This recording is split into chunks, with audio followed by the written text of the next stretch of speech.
The following program has been pre-recorded, so please don't call in at this time. If you wish to participate in the program, tune in at 5 p.m. every Wednesday for A Pause for Thought on Baton Rouge Community Radio.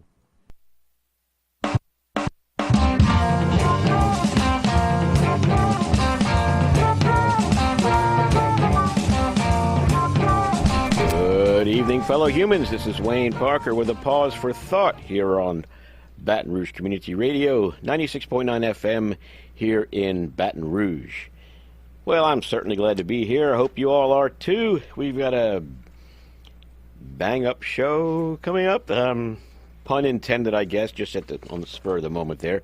Anyway, I'd like to remind everyone listening that this is a live call-in show. 343-9927 is the number to call.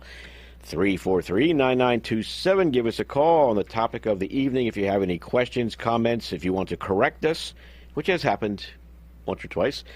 Anyway, as I mentioned, us, the plural. Lang Baker is here again with me this evening. Lang, it's good to have you here. Glad to be here, Wayne. And our topic for the evening was inspired by an article I read in The Economist titled Staying Alive, Why Suicide is Falling Around the World and How to Bring It Down More. And what they left out of that headline, though, was the fact that suicide rates in the United States are increasing the fastest in the entire world.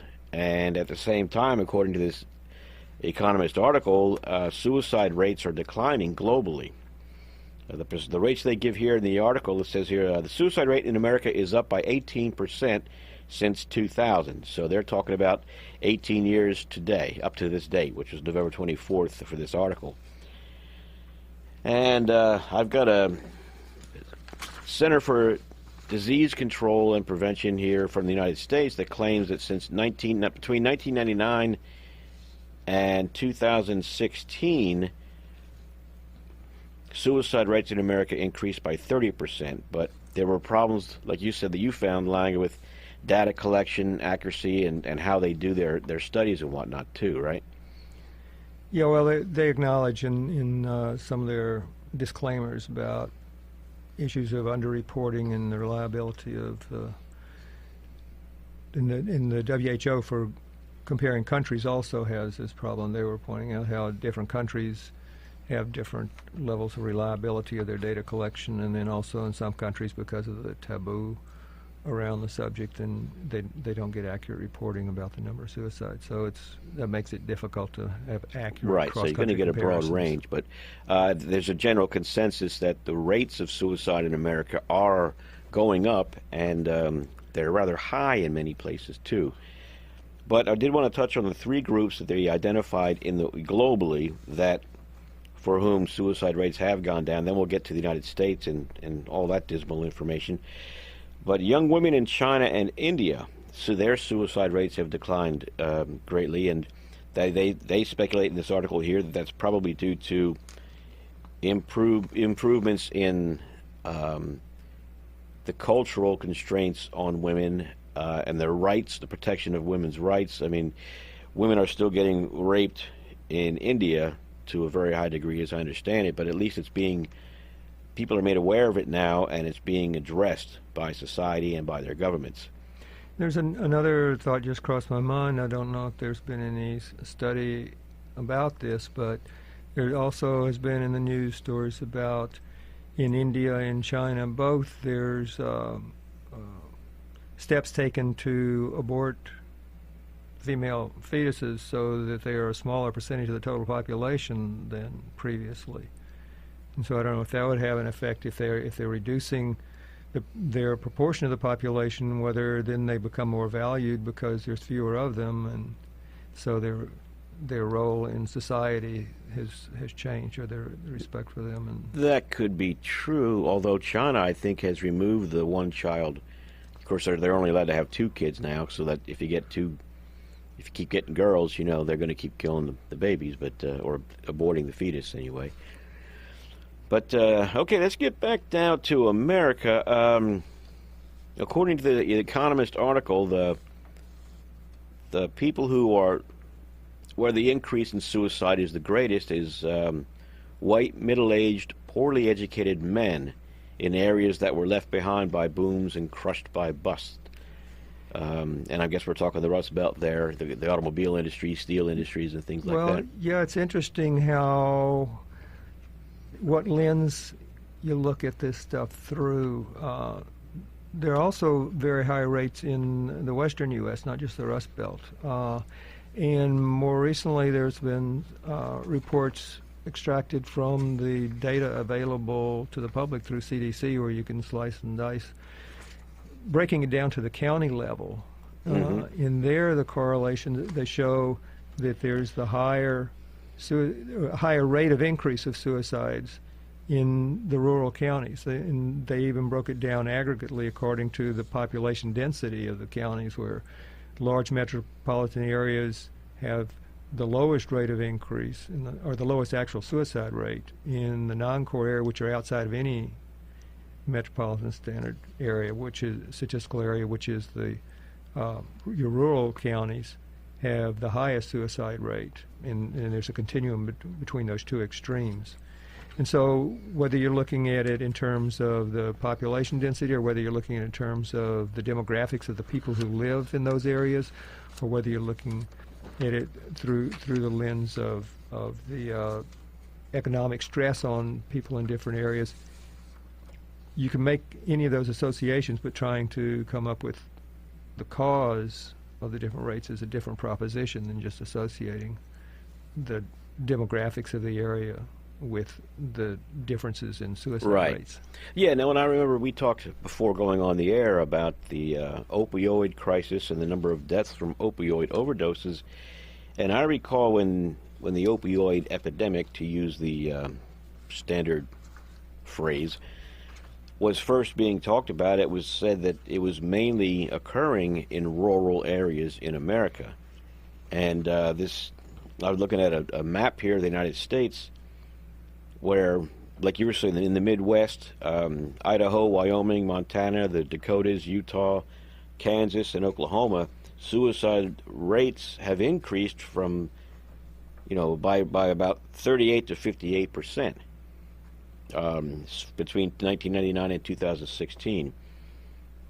And all of the other states except Nevada, where the rate has gone up, to some extent, are all rural, except for, well, Pennsylvania is largely rural, but Vermont and New Hampshire are in New England, and they show high rates too. I don't know how densely populated they are. I think they're mostly mountains and forests, but so there's apparently a correlation between rural residency and urbanization. I think we saw something like that too with China.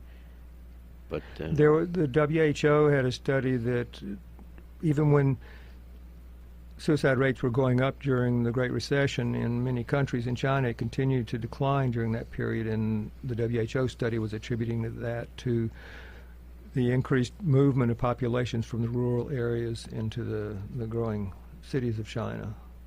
Yeah, and I mean, we were talking earlier, the reasons for that could be, many.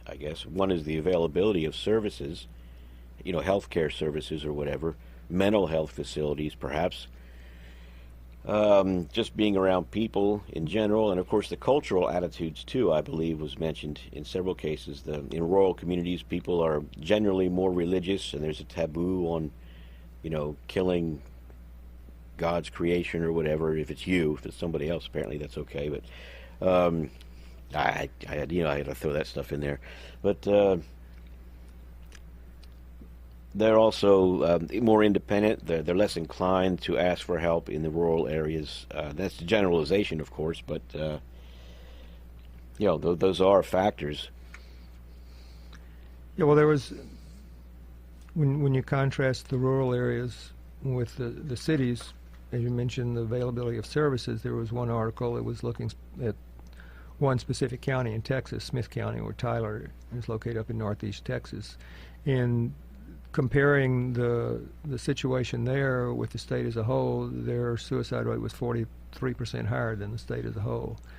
And this is a pretty rural area, and they mentioned the absence of mental health facilities and care. And part of the strategies that's being taken to address this is to establish some mental health facility, and I think they have achieved that.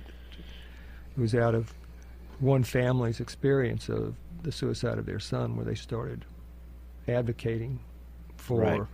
improvements to the facilities or the services available in the community. Yeah, and I wonder how much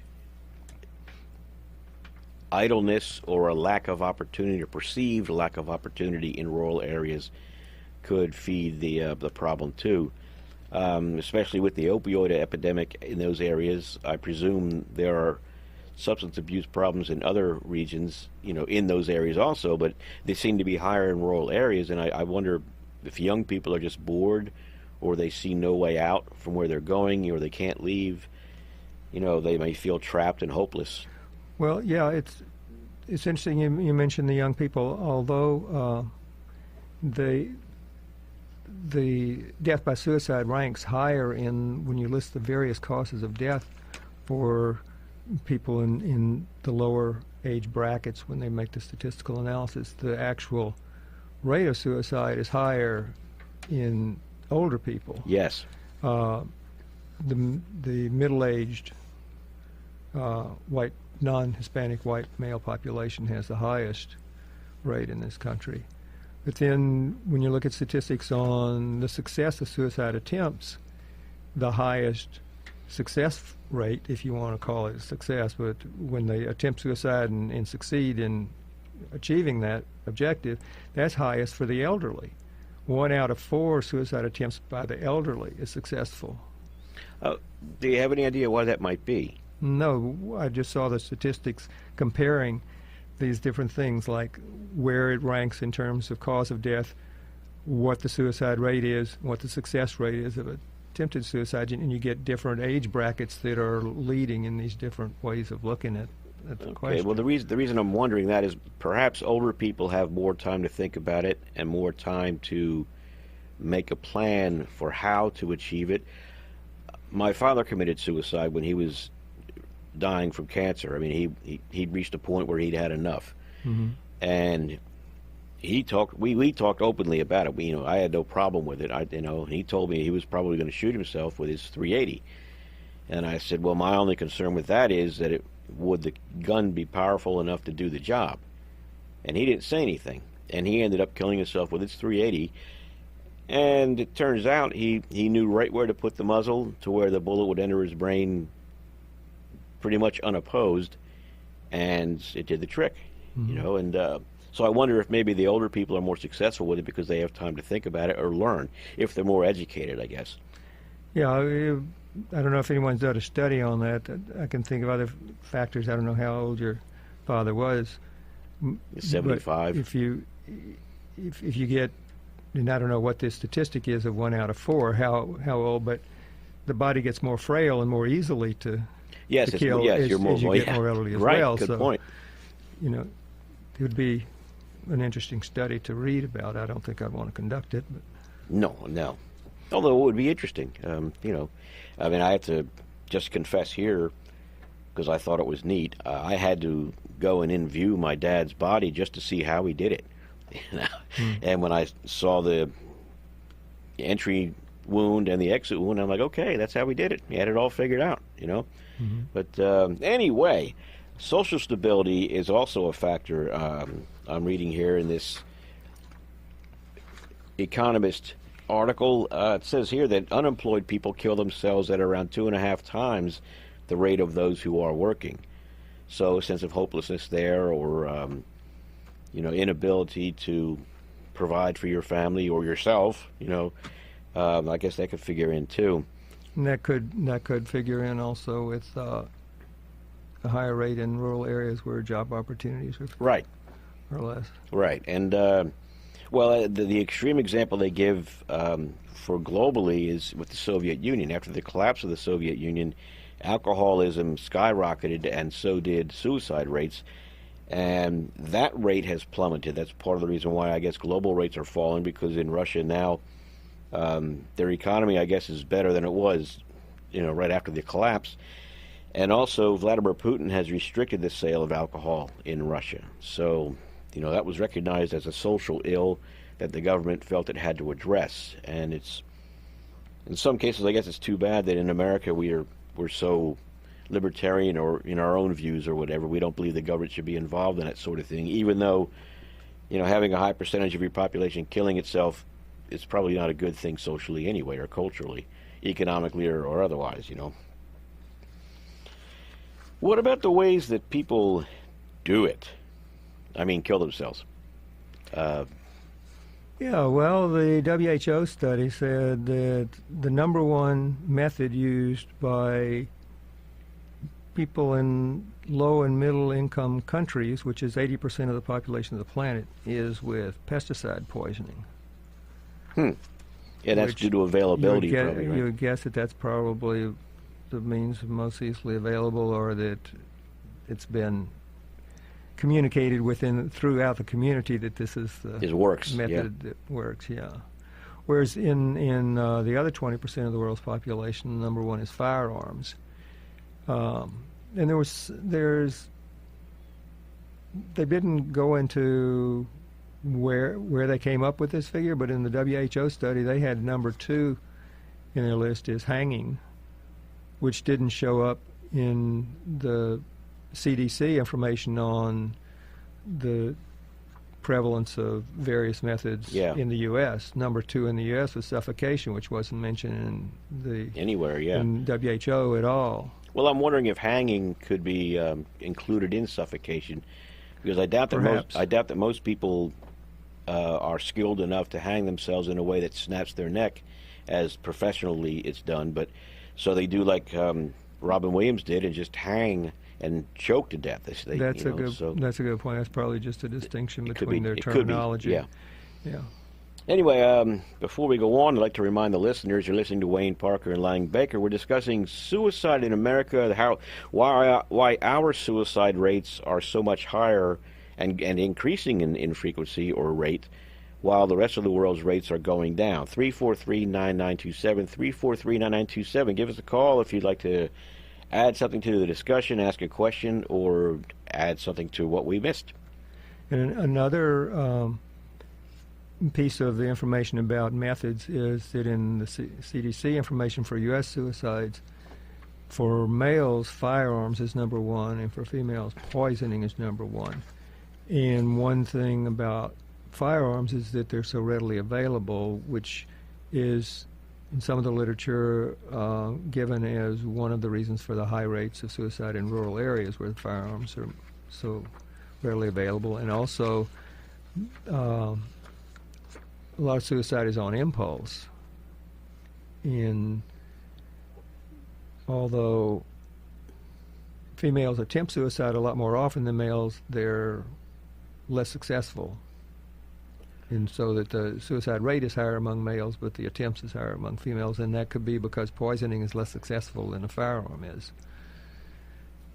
Yeah, that could be so. I know that my father, when he did it, he couldn't keep anything down. He couldn't, he was reduced to eating applesauce, and he could barely keep that down. So poisoning was out of the question. But I wonder, and this is just an aside. It's something that I've always wondered about. I've always been skeptical of attempts at suicide. I wonder how many people, air quotes, attempt suicide just to get attention, but they don't really try. I mean, to me, if I were trying to kill myself, if I were intent upon killing myself, at the very least, I would severely injure myself. I mean, if I blew it, I'd still have half my face blown off or whatever. There'd be scars. And I've known of a lot of people that they say, oh, they tried to commit suicide when, they didn't suffer any consequences. Yeah, well, I haven't given that much thought. It occurs to me that to the extent that a lot of suicides are impulse, that a person having the impulse is genuinely attempting yet they aren't successful because they aren't skilled at doing it. And so it could be a genuine attempt. And they're scared of doing it. I mean, there could be mixed emotions with people like that, and Right. so they're, yeah, I could see that. Yeah, because I think, well, yeah, if you're really sure, chances are you're not going to be scared, because being certain of a certain plan of action, whatever that is, and I've had one or two instances in my life when I was that certain about what to do, and neither of them involved suicide, of course, but it's a sense of freedom. There are no doubts at that moment, so you're not going to have any fear. But someone who's ambivalent and they're just as impulsive for whatever reason, they may have some doubts they can't recognize and can't fight. So that's true. That could cause some misfires, so to speak, with their suicide attempts. Yeah, the one thing I wanted to mention too about suffocation, Lang, I checked online for this show for reliable ways to commit suicide, and I found a couple of websites where they said the best way, the most reliable way, is with an inert gas, and they gave elaborate instructions to where you want to put a plastic bag over your head with the tube from a CO2 or helium bottle leading into the bag, and then tape it around your neck. But exhale thoroughly before you do that and turn the gas on. That way your first inhalation will be the gas, and that'll put you out quicker. But the way they explained it was the worst you might feel is a bit of anxiety or panic after the first couple, breaths, and then you'll just calm down and fall asleep, and that'll be the end of it. So that maybe people are aware of that now, and that's why suffocation is one of the highest methods, according to this CDC study I've got here. But just curious, but they... Well, you mentioned before the show about some organizations that counsel on this. Yeah, there are... And that's the method that one of those organizations talks about. Yeah, Final Exit, I think, was the one that you mentioned that you had seen that on. I'm looking for them now. Yes, I had thought it might be prudent to publicize the suicide hotline while we were sitting here on the show tonight talking about suicide, but I failed to bring the number with me, so I guess we won't. But if anybody'd like to call in and share the suicide hotline number with us, we'd appreciate it. We won't assume anything about you. But anyway, the Hemlock Society was the organization I was familiar with, which did two things, as I recall. They would advocate for doctor-assisted suicide or legalizing suicide, because suicide was illegal in a lot of states and may still be, I don't know. And they'd also provide recipes and instructions on how to successfully commit suicide, but they fell by the wayside and were replaced by two organizations, the Final Exit Network and Compassion and Choices. And Compassion and Choices focuses on legislative change to allow for doctor-assisted suicide and things like that. And the Final Exit takes the opposite approach. They are all about compassion, support, and death with dignity for the people who are suffering right now. If somebody really wants to die and they can show a reason why their situation is hopeless, then the Final Exit people think that they should be helped, and will provide them with help without getting themselves in trouble. What you're describing, I think, shines a light on the distinction between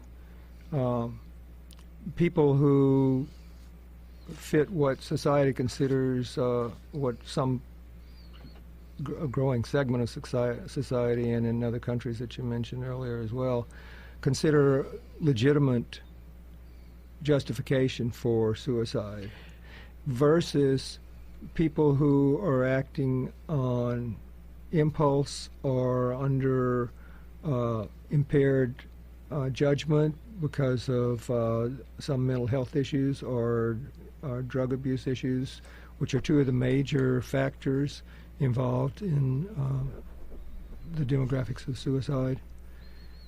And I think it's important to realize that these should not be viewed as the same thing. And we only have one term, suicide, but we're actually, I think, talking about at least two different things. One is death with dignity for people who have reached an end of life or a deteriorating health situation that from some in a growing perspective is legitimate versus people who are acting under some kind of impaired right, and often short-term temporary impairment of judgment. Right. And in fact, somebody at church told me a year or so ago that my dad didn't commit suicide. He committed self-euthanasia. And I said, yeah, that makes more, that really is the more accurate term, because he had nowhere to go but down. And he already wasn't living a life. He couldn't consume any food or beverages. He couldn't see. He saw double to the point where he couldn't read books or watch TV anymore. He couldn't do anything. He was a highly conscious vegetable, basically. And so he euthanized himself. Yeah, well, there, in trying to find a way to draw this distinction, there are a couple of movies that have had an impact, not in this country, but one of them was a Spanish movie that was based on a true situation where a person made the decision because he had been paralyzed from a diving accident in his youth, and he had lived for many years paralyzed from the neck down, and decided he had had enough of that and was ready to go. And he went through the courts, and the courts refused to allow him to do it, and he arranged to have it done anyway, and then that had an impact on subsequent views in society about that. Well, and then the other movie was a French-Canadian movie, and you had mentioned how before the show about Quebec had legalized. Right. And then eventually legalized all of Canada. Doctor-assisted suicide. Yeah. You know, one point I did want to touch on as far as America and the reason why we have such high suicide rates, and they are increasing. And it's something that I've been asking for a long time, you know, a couple of decades anyway, but I never saw anything written about it. I'm looking at a Quartz article here titled, "Why Are Americans So Sad?" And we're coming up on time here, but they basically point out that drug use in America is extremely high. Alcohol use is like 70%. And what was it that the article also has here that states that 42,249 people in the U.S. died from an opioid overdose in 2016 alone. And they asked the question, isn't it time that we ask why there is such a high demand for these drugs? You know, then they mention mental health problems as a totally separate factor. They say, yeah, you know, mental health is a high percentage of the causes of suicide in America, but there is an equally high percentage where people aren't diagnosed with a mental health disorder, and that could be for lots of reasons, like you were saying, they just never went to get help and were never diagnosed or whatever. But still, why are Americans consuming mind-altering substances at such a high rate? To me, that goes to a deeper problem that is maybe the source of the problem, and that suicide, like in America, are just a symptom of that. And I don't, I'm not a sociologist or expert on anything, but that just seems like an area that should be pursued. Why are Americans so sad? Why do we spend so much of our time and money anesthetizing ourselves or whatever, you know? Sounds like a subject for another program. Yeah, There have been studies recently comparing happiness index or the level of happiness in different countries and what might that reflect about the difference of the cultures or whatever in the different countries. You know, as I recall, we didn't rank. The United States did not rank too close to the top on that. No, one thing that correlated with it was the wealth gap between the rich and poor. I mean, one among many factors that were discussed in the various studies that I've happened upon from time to time. Yeah, you know, it's like we've been sold the idea here in America that making lots of money is the path to happiness, And from what I've seen, it's having a lot of really good friends and people around you that care about you, and being able to care for other people as well. I mean, there's a really great feeling that I think is a happiness, maybe attributed to just being amongst the human race and contributing and helping each other along. I just wonder, anyway. Lang, well, we're out of luck. We're out of time. But this was a fascinating topic for me this time around, and I can't recall anything I learned that was new, other than to find somebody that was asking some of the questions that I've been asking. But anyhow, you've been listening to Wayne Parker and Lang Baker here on A Pause for Thought. We got to go. We thank you for listening. You have a good night.